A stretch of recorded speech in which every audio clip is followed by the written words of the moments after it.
not going to speak so much about Russia. I'm going to speak about a more global problem which is emerging because what we are facing now is a very complex and global crisis, which of course can be very easily attributed to the COVID epidemic. And this is a very good alibi for the ruling elites, which necessarily can claim that it's some natural disaster which actually managed the economy to go under.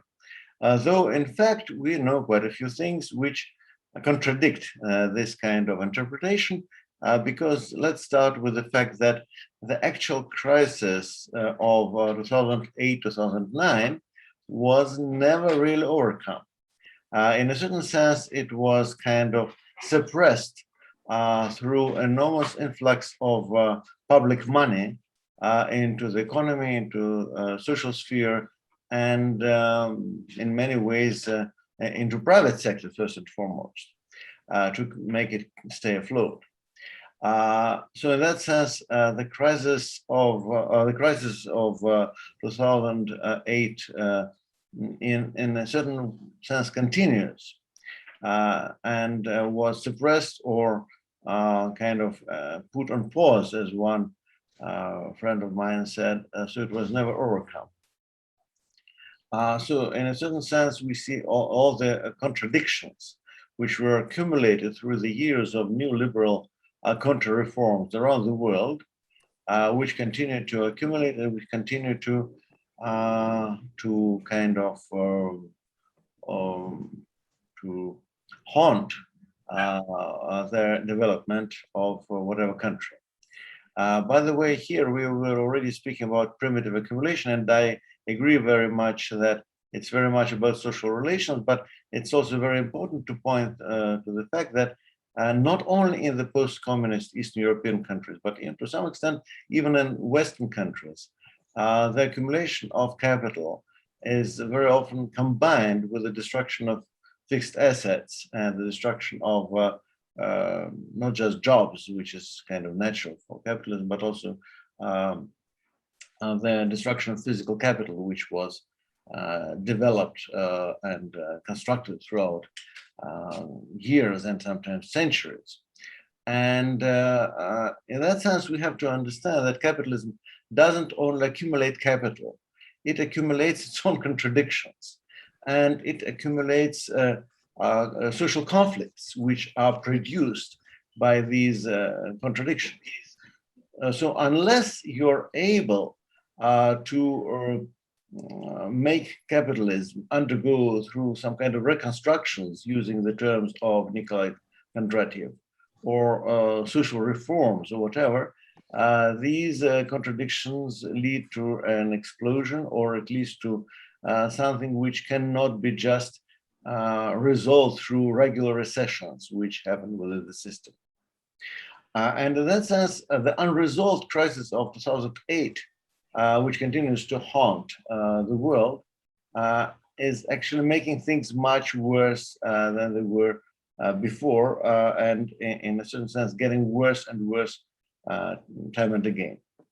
Then, of course, we have specific contradictions which were accumulated by the very methods, by the very means which were used and involved by major governments and elites to deal with the non-disappearing and continuing crisis. So in that sense, ironically, these means, these methods, in fact, are also adding to the accumulation of contradictions, because it's also like creating huge disproportions through financial policies, through social policies. It's a very interesting situation when governments are really introducing some social measures which are going to compensate for the destruction of welfare state done by the very same governments previously. But unlike the previous welfare state systems, these measures are themselves not very complex, sometimes are even contradicting each other, and at least are not systematic. That also makes things in many ways harder to manage. So what we see is an increasing management crisis, the increasing crisis of governability all over the world. And finally, then comes the COVID. And then comes the COVID, which also in a way is also a kind of vengeance, a kind of punishment for the destruction of social sphere and the healthcare systems, because the main problem with COVID is not just that so many people got sick and even so many people died, but it's also that the healthcare systems around the world in most countries were not ready for that kind of challenge. And that itself was the cause of so many deaths. And it's not about just the lack of medicine or just the lack of doctors, though in some cases it is. It is also the lack of infrastructure and the decomposition of a systemically developed infrastructure, because very often you have the infrastructure, but it's not developed in a complex way. So elements do not fit each other. They do not work with each other. They do not make each other stronger, rather than, or the contrary, they make each other sometimes weaker. Well, that's where we are now. And by the way, it is inevitably reflect in a series of political crises everywhere, in one way or another. Like, well, in Russia, they kind of react through more autocratic, more authoritarian ways of governing the country, which, by the way, may backfire quite soon. But in countries which have more stable democratic institutions, at the same time, we still see that there is an attack on democracy and democratic rights taking place not everywhere, but in quite a few cases, even in countries which praise their democratic traditions for so many years. So it means that the crisis is political. What's the next step? The next step is that some kind of new economic reconstruction, is needed, and to make this new wave of economic expansion, even within the logic of capitalism, one needs the old industrialist countries to relaunch their economies and to become more productive in the most traditional sense. So they have to produce more material goods. And by the way, we shouldn't forget also another contradiction, which was that of economic geography, because traditional industrial production shifted from north to, not to south, but to some parts of south. And that created very important social disproportions within labor force in each of the countries involved, which, by the way, means that though Western and Northern countries still have considerable resources of skilled labor, these resources also are under pressure to get exhausted, because quite a few groups which represent, so to speak, medium level of skills in the labor force are getting weaker and smaller, and there is no reserve to increase the number of workers who have the benefit of having skilled jobs and capacities to develop these skills, because traditional labor structure was like a pyramid. When people from unskilled job went to a medium skilled job and then went to a highly skilled job. It's not happening like that anymore. There are tremendous gaps between levels within labor force, and that also led to very important desolidarization of labor force, which is also another problem for the left, which we have to take very seriously. So, but it's also an obstacle to the development of new industrialized economies in the north, including Russia.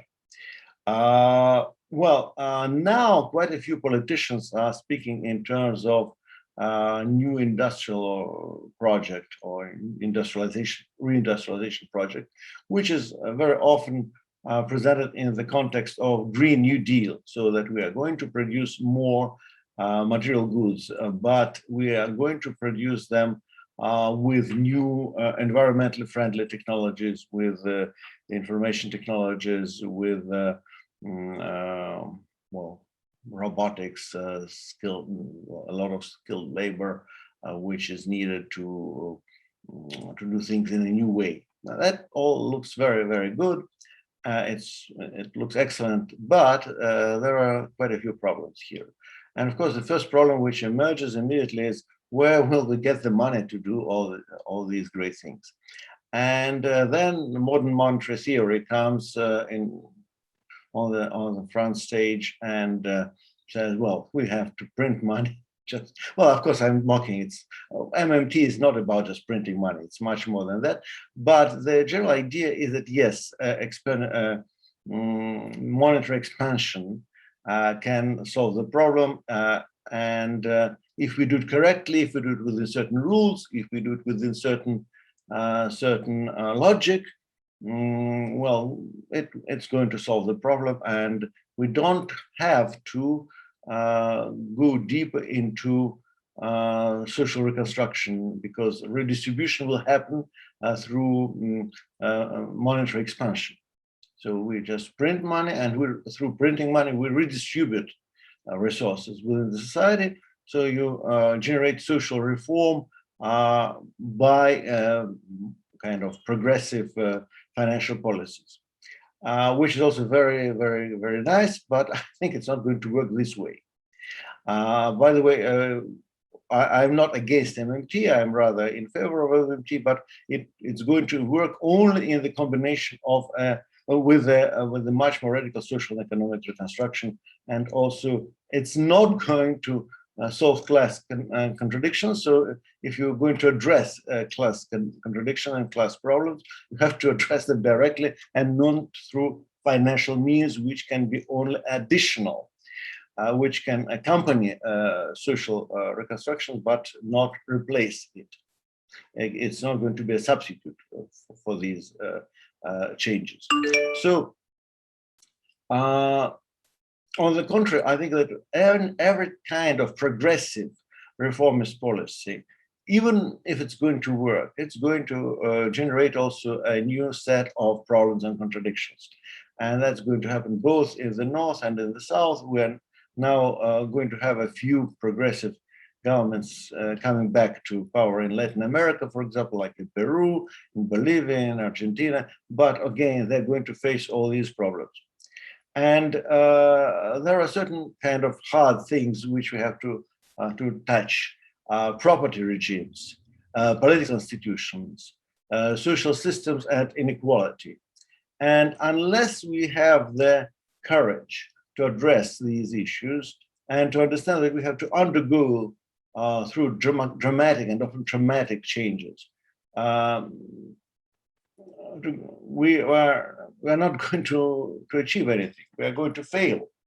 And of course, if we are speaking about Western Europe, or say Russia, or if we are speaking about even East Central Europe, it's more like a theoretical question. But if we are speaking about, say, Latin America, it's already a very practical question, as I told you before, for a few progressive regimes which are in making there right now. So this is one important thing which point which I'm going to make is again that we have to increase the strength and the size of public sector, and we have to make this public sector the locomotive of economic development again. In a certain sense, that can be both traditionalist Keynesian approach, and at the same time it can be a kind of Marxist approach, because it very much depends on what you understand by public and state sector, how you define it, and how you're going to structure it. What is the social meaning of this public sector? And we have to remember, especially when we speak about countries like China, especially when we speak about countries like China or Vietnam or a few other countries, Cuba, for example, the state sector is not by definition socialist, as well as a party called communist is not by definition communist or even socialist. So it is very important to know that, well, the real nature of these institutions depends on economic and social relations which they represent. And of course, it's also very important to see what's the goal and the logic of production. So then we have to reinvent the public sector. This is another point which becomes very important. It's not only to increase the level of state presence in the economy, to increase the size of state property and state sector, which though I think it's very important, but to redefine. Boris, 2 minutes left. Yes, 2 minutes. I'm just finishing. To redefine and reinvent these things. And then what can make public sector really public or really socialist, or what can make it kind of go beyond capitalism or capitalist relations? I think that the goal of production, the logic of production should be defined by social needs and public interest, which itself is defined by self-organized society through a democratic state. So in that sense, we need to go through a democratization, both of production and politics, and that can and should be done simultaneously. One thing will not work without another. That's it. That's what I'm going to say.